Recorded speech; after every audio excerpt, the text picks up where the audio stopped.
Hi everyone, welcome back to another video.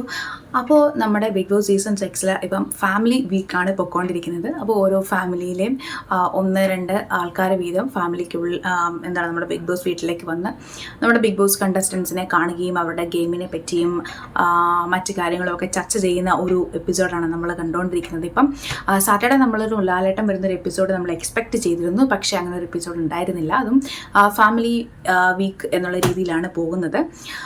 അപ്പം ഇനി അതിനകത്ത് പല ആൾക്കാരുടെയും അച്ഛനും അമ്മയും ബ്രദറും സിസ്റ്ററും ഒക്കെ വരുന്നുണ്ട്. അപ്പോൾ അതിനകത്ത് ഫാമിലിയിൽ നിന്ന് ആൾക്കാർ വരാത്തതിൽ ജാസ്മിൻ ഭയങ്കര വിഷമിച്ചിരിക്കുന്ന ഒരു സീനൊക്കെ നമ്മൾ കാണുന്നുണ്ട്. എല്ലാവരുടെയും പേരൻസ് വരുന്നു. അപ്പോൾ ഓരോ പാട്ട കേൾക്കുമ്പോൾ ജാസ്മിൻ എക്സ്പെക്റ്റ് ചെയ്യുന്നുണ്ട് അത് ജാസ്മിൻ്റെ വീട്ടിൽ നിന്നാണ് വരുന്നതെന്ന്.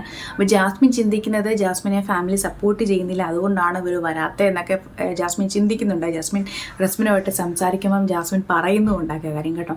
അതുപോലെ തന്നെ റസ്മിൻ്റെയും വീട്ടിൽ നിന്ന് വരുന്നില്ല. പക്ഷേ റസ്മിൻ അത്ര ഒരു പാനിക്ഡ് ആയെന്നല്ല, ഒരു സ്ട്രെസ്ഡ് ആയിട്ട് എനിക്ക് തോന്നിയില്ല.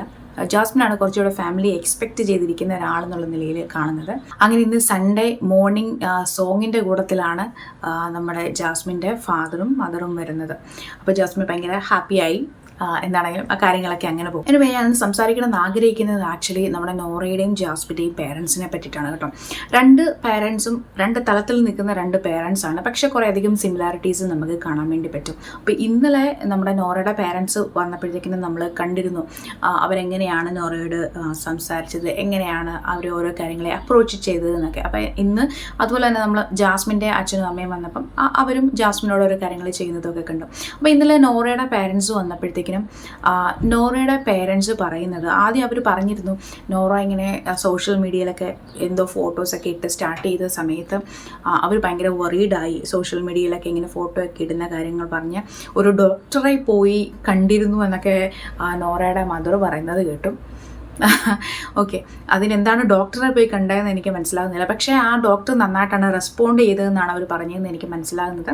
കാരണം ഇപ്പോഴത്തെ കാലത്തെ എല്ലാ കുട്ടികളും സോഷ്യൽ മീഡിയയിൽ ഫോട്ടോസും വീഡിയോസും ഒക്കെ അപ്ലോഡ് ചെയ്യുന്നുണ്ട്. അതൊരു തെറ്റെന്നുള്ള രീതിയിൽ നമുക്ക് പറയാൻ വേണ്ടി പറ്റുന്നില്ല. ഇപ്പോഴത്തെ ഒരു പാർട്ട് ഓഫ് ദ ലൈഫ് എന്നുള്ള രീതിയിലാണ് നമ്മളിപ്പോൾ സോഷ്യൽ മീഡിയ കാണുന്നത്. അത് ഒരു പാർട്ട് ഓഫ് ലൈഫാണത്. പക്ഷേ അതിലൊരു നല്ല വശവും ചീത്ത വശവും ഉണ്ടെന്നുള്ള കാര്യം എല്ലാവർക്കും അറിയാം. അതുപോലെ തന്നെ അതെങ്ങനെ ഹാൻഡിൽ ചെയ്യണം, ഏത് രീതിയിൽ നമ്മളതിനെ യൂസ് ചെയ്യണം എന്നുള്ളത് നമ്മളാണ് തീരുമാനിക്കുക. അപ്പോൾ നമ്മളത് യൂസ് ചെയ്യുന്നതനുസരിച്ചിരിക്കും അത് നമ്മുടെ ലൈഫിനെ എങ്ങനെ കൊണ്ടുപോകും എന്നുള്ളത്. ചിലപ്പം സോഷ്യൽ മീഡിയയിൽ നമ്മൾ നടത്തുന്ന ഇടപാടുകൾ കാരണം നമുക്ക് ഒരുപാട് സ്ട്രഗിൾസ് ഫ്യൂച്ചറിൽ നമുക്ക് ഫേസ് ചെയ്യേണ്ടതായിട്ട് വരാം. സോ ആ കാര്യങ്ങളൊന്നും ഓർത്തിട്ടായിരിക്കില്ല അവരുടെ പേരൻസ് വറീഡ് ആയെന്ന് എനിക്ക് തോന്നുന്നു. കാരണം അവർ അങ്ങനെ ആ ഒരു ലെവലിൽ അവർ ചിന്തിച്ചിട്ടുണ്ടാവില്ല. ജസ്റ്റ് ഇതൊരു തെറ്റ്, സോഷ്യൽ മീഡിയയിൽ ഒരു ഫോട്ടോ ഇടുന്നത് അല്ല വീഡിയോ ഇടുന്നത് ഒരു തെറ്റാണ് എന്നുള്ള രീതിയിലാണ് നോറയുടെ പേരൻസ് വിചാരിച്ച് വെച്ചിരിക്കുന്നതെന്നാണ് അവർ ആ സംസാരിച്ചതിനകത്തുനിന്ന് എനിക്ക് മനസ്സിലാകുന്നത്. But at the end of the day Nora big ബോസിനകത്ത് വന്നിരിക്കുന്നതും ഇപ്പോൾ ഇത്രയും കേരളത്തിലുള്ള എല്ലാവർക്കും നോറേനെ അറിയാവുന്നതും ഡെഫിനറ്റ്ലി നോറ ഒരു സോഷ്യൽ മീഡിയയിൽ ഇൻഫ്ലുവൻസർ ആയതുകൊണ്ടാണ് നോറയ്ക്ക് ബിഗ് ബോസിലേക്ക് വരാൻ പറ്റിയതും ഈ കാര്യങ്ങളൊക്കെ നടന്നതും. സോ അതുകൊണ്ട് നോറ എടുത്ത ആ ഒരു തീരുമാനം, അതായത് സോഷ്യൽ മീഡിയയിൽ ആക്റ്റീവ് ആകാം എന്നുള്ള ആ ഒരു തീരുമാനം നോറയ്ക്ക് പോസിറ്റീവായിട്ടാണ് വന്നിരിക്കുന്നത്. അതുതന്നെ പേരൻസ് തിരിച്ചറിയുന്നുണ്ട്. അവർ ഇപ്പം നോറ ബിഗ് ബോസിൽ വന്നതിൽ അവർ പ്രൗഡായിട്ടുണ്ട്. അപ്പോൾ ആ കാര്യങ്ങളൊക്കെ ഓക്കെയാണ്. അതുപോലെ തന്നെ നോറയുടെ ഫാദർ പറഞ്ഞ വളരെ ഇമ്പോർട്ടൻ്റ് ആയിട്ടുള്ളൊരു പോയിൻ്റ് ഉണ്ട് കേട്ടോ. കാരണം നമ്മൾ കൂടുതലും ആൾക്കാരും സോഷ്യൽ മീഡിയയിലേക്ക് അല്ലെങ്കിൽ സോഷ്യൽ മീഡിയ ഒരു ബൂം എന്ന് പറയുന്ന ഒരു സംഭവം വന്നത് ഒരു നമ്മുടെ കൊറോണയുടെ ഒക്കെ ടൈമിലാണ്, 2019-20 ആ ഒരു ടൈമിലാണ്, നമ്മുടെ ടിക്ടോക്കിൻ്റെ ഒക്കെ ടൈം. സോ ആ ഒരു ടൈമിൽ ഉണ്ടായിരുന്ന ടൈപ്പ് ഓഫ് കണ്ടൻസും ഇപ്പോൾ ടിക്ടോക്കൊക്കെ നമ്മുടെ ഇന്ത്യയിൽ ബാണായി. അപ്പോൾ ഓരോരോ പ്ലാറ്റ്ഫോംസ് മാറുന്നുണ്ട്. അതുപോലെ തന്നെ അതിനകത്തെ കണ്ടൻറ്റിൻ്റെ രീതി മാറുന്നുണ്ട്. അതിനകത്തുനിന്ന് ഏൺ ചെയ്യാൻ പറ്റുന്നത് അല്ലെങ്കിൽ പോപ്പുലാരിറ്റി കിട്ടുന്ന രീതി ഇതൊക്കെ മാറിയിട്ടുണ്ട്. സോ സോഷ്യൽ മീഡിയ എന്ന് പറഞ്ഞാൽ ഭയങ്കര ഡ്രാസ്റ്റിക് ആയിട്ട് ചേഞ്ച് ചെയ്യുന്ന ഒരു പ്ലാറ്റ്ഫോമാണ് സോഷ്യൽ മീഡിയ എന്ന് പറയുന്നത്. ഇപ്പോൾ നോറയുടെ ഫാദർ നോറയോട് കറക്റ്റായിട്ട് പറയുന്നുണ്ട് സോഷ്യൽ മീഡിയ അതൊക്കെ അവർ അക്സെപ്റ്റ് ചെയ്യുന്നു, പക്ഷെ അതോടൊപ്പം തന്നെ പഠിച്ചിട്ട് IAS എഴുതണം എന്നാണ് നോറയോട് പറയുന്നത്. IAS എഴുതണം, എന്തോ ജോലിയിലേക്ക്, അതായത് ഫ്യൂച്ചറിൽ അങ്ങനെ ഒരു പ്ലാൻ ഉണ്ടാകണമെന്നാണ് നോറയുടെ ഫാദർ പറയുന്നത്. ഇനി IAS എഴുതി അങ്ങനെ തന്നെ പോകണം എന്നൊന്നും നിർബന്ധമൊന്നുമില്ല. അപ്പോൾ ഞാൻ ഒരു 50% ഞാൻ നോറയുടെ ഫാദറിനോട് അക്സെപ്റ്റ് ചെയ്യും, അല്ലെങ്കിൽ നോറയുടെ ഫാദറിൻ്റെ കൂടെ ഞാൻ നിൽക്കും. അതിൻ്റെ റീസൺ എന്താണെന്ന് ചോദിച്ചാൽ സോഷ്യൽ മീഡിയ എന്ന് പറയുന്നത് ഒരു കൺസിസ്റ്റൻ്റ് ആയിട്ടുള്ള ഒരു പ്ലാറ്റ്ഫോമല്ല. അതിൽ അപ്പ് ആൻഡ് ഡൗൺസ്, ഫ്ലക്ച്വേഷൻസ് കാണും. ആൻഡ് ഒരു കണ്ടന്റ് ക്രിയേറ്റർ എന്നുള്ള രീതിയിൽ, അല്ലെങ്കിൽ സോഷ്യൽ മീഡിയ ഇൻഫ്ലുവൻസർ എന്നുള്ള രീതിയിൽ എത്രത്തോളം മുമ്പോട്ട് പോകാൻ പറ്റും എന്നുള്ളതിൽ നമുക്കൊരു ക്ലാരിറ്റി ഇല്ല.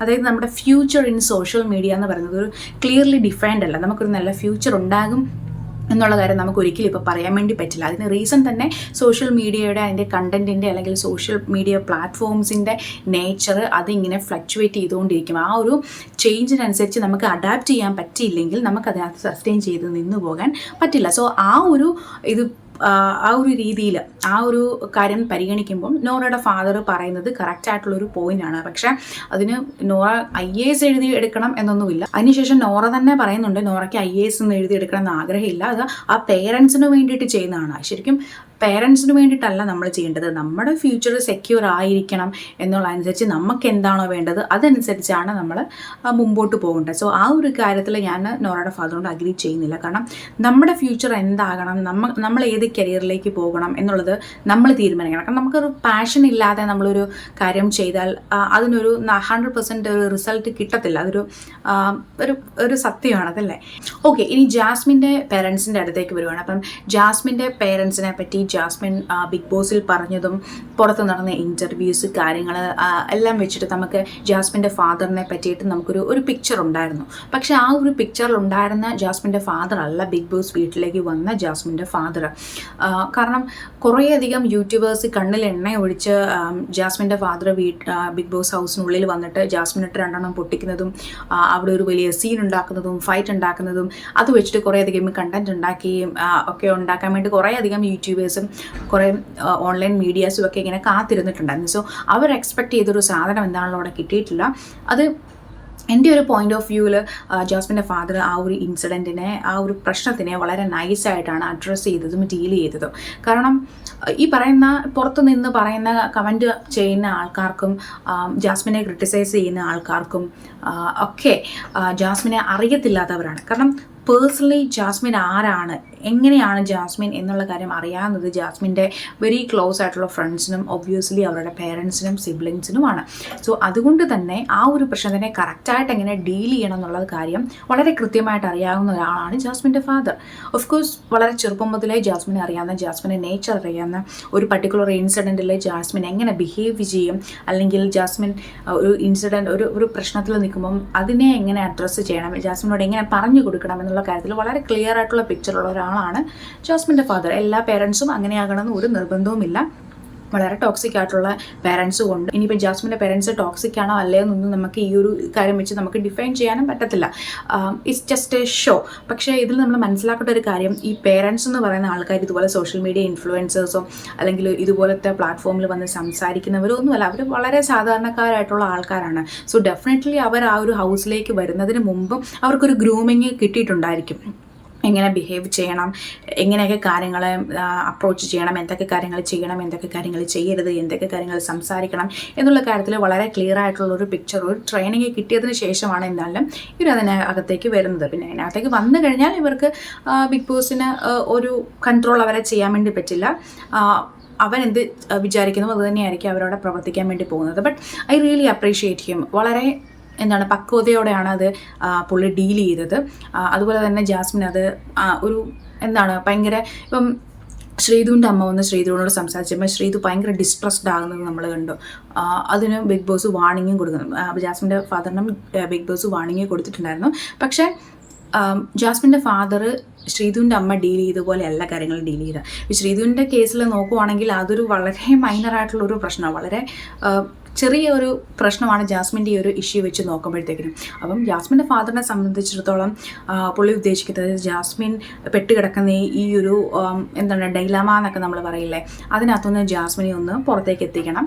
അതോടൊപ്പം തന്നെ വളരെ ക്ലിയർ ആയിട്ട് എന്താണ് പുള്ളി ഉദ്ദേശിക്കുന്നത് എന്നുള്ളത് ജാസ്മിനെ മനസ്സിലാക്കിയും കൊടുക്കണം. അതിന് വേണ്ടിയിട്ടാണ് ഗബ്രിയുടെ മാല, ജാസ്മിൻ ധരിച്ചുകൊണ്ടിരുന്ന ഗബ്രിയുടെ മാല മേടിച്ചതും ആ ഫോട്ടോസ് എടുത്തും മാറ്റിയതും. സോ ആ ഒരു ആക്ടിലൂടെ ജാസ്മിന് കറക്റ്റായിട്ട് മനസ്സിലായിട്ടുണ്ട് എന്താണ് തൻ്റെ ഫാദർ ഉദ്ദേശിക്കുന്നതെന്ന്. കാരണം നമുക്കതുപോലെ നല്ല ക്ലോസ് ആയിട്ടുള്ള ആൾക്കാർക്ക് ഒരാൾക്കാരുടെ ചെറിയ എന്താണ് ഫേസ് ചേഞ്ച് അല്ലെങ്കിൽ അവരുടെ ചെറിയ ചെറിയ ആക്റ്റുകളൊക്കെ കാണുമ്പോൾ അവരെന്താണ് ഉദ്ദേശിക്കുന്നത് കറക്റ്റായിട്ട് മനസ്സിലാവും. അതൊരു എന്താണ് ഒരു കൈൻഡ് ഓഫ് കമ്മ്യൂണിക്കേഷനാണ്, ആ ഒരു അണ്ടർസ്റ്റാൻഡിങ് വഴി ഉണ്ടാകുന്നൊരു കമ്മ്യൂണിക്കേഷനാണ് അത്. കാരണം നമുക്കത് സായിയുടെ വൈഫ് വന്നപ്പോഴും നമുക്ക് കാണാൻ വേണ്ടി പറ്റി. സായിയുടെ വൈഫ് വളരെ ഹാപ്പിയാണ്, ഒരു പ്രശ്നമൊന്നും ഇല്ല എന്ന് പറഞ്ഞിട്ടും സായിക്ക് വളരെ കൃത്യമായിട്ട് സ്നേഹയുടെ മുഖത്തു നിന്ന് എന്തോ പ്രശ്നമുണ്ട് എന്ന്, കറക്റ്റായിട്ട് ഇന്ന പ്രശ്നമല്ലേ എന്ന് സായിക്കത് മനസ്സിലാക്കി എടുക്കാൻ വേണ്ടി പറ്റി. അതാണ് ഞാൻ പറഞ്ഞ ആ ഒരു ബോണ്ടിൻ്റെ ഡെപ്താണ് അത്. ആൻഡ് ഡെഫിനറ്റ്ലി ജാസ്മിൻ്റെ ഫാദറിൻ്റെ ഈ ഒരു ആക്ട് ജാസ്മിൻ്റെ ഗെയിമിനെ പോസിറ്റീവായിട്ട് ഇൻഫ്ലുവൻസ് ചെയ്യുമെന്നാണ് ഞാൻ വിശ്വസിക്കുന്നത്. കാരണം ജാസ്മിൻ ഇപ്പം മനസ്സിലായിട്ടുണ്ട് എന്താണ് പുറത്ത് നടക്കുന്ന പ്രോബ്ലം, ആൻഡ് ജാസ്മിൻ്റെ ബിഗ് ബോസ് ഹൗസിനകത്തുള്ള ഗെയിമിനെ ബാധിക്കുന്ന പ്രശ്നം എന്താണെന്ന് ജാസ്മിൻ്റെ ഫാദർ കറക്റ്റായിട്ട് പറഞ്ഞു കൊടുത്തിട്ടില്ല, പക്ഷെ മനസ്സിലാക്കിച്ച് കൊടുത്തിട്ടുണ്ട്. അപ്പോൾ അത്രയും മാത്രമേ ജാസ്മിൻ്റെ ഫാദറും ഇവിടെ ചെയ്തിട്ടുള്ളൂ. അതുമാത്രമല്ല, ഇപ്പം ഗബ്രി പുറത്തിറങ്ങിയതിന് ശേഷം ഗബ്രി പറയുന്നതനുസരിച്ച് ഗബ്രി ഒരിക്കലും ജാസ്മിനെ അവർക്കൊരു പ്രണയം എന്നുള്ള രീതിയിലേക്ക് ആ ഒരു ബന്ധത്തിന് ഒരിക്കലും കൊണ്ടുപോകാൻ താല്പര്യമില്ലെന്നാണ് ഗബ്രി പറയുന്നത്. പക്ഷേ ജാസ്മിൻ്റെ സംസാരത്തിൽ നിന്നും ജാസ്മിൻ്റെ ആക്ടിൽ നിന്നുമൊക്കെ നമുക്ക് മനസ്സിലാക്കാൻ പറ്റുന്നത് ജാസ്മിൻ എവിടെയോ ഗബ്രിയുടെ ഒരു പ്രണയം എന്ന് പറഞ്ഞൊരു ഫീലിംഗ് ഉണ്ട്.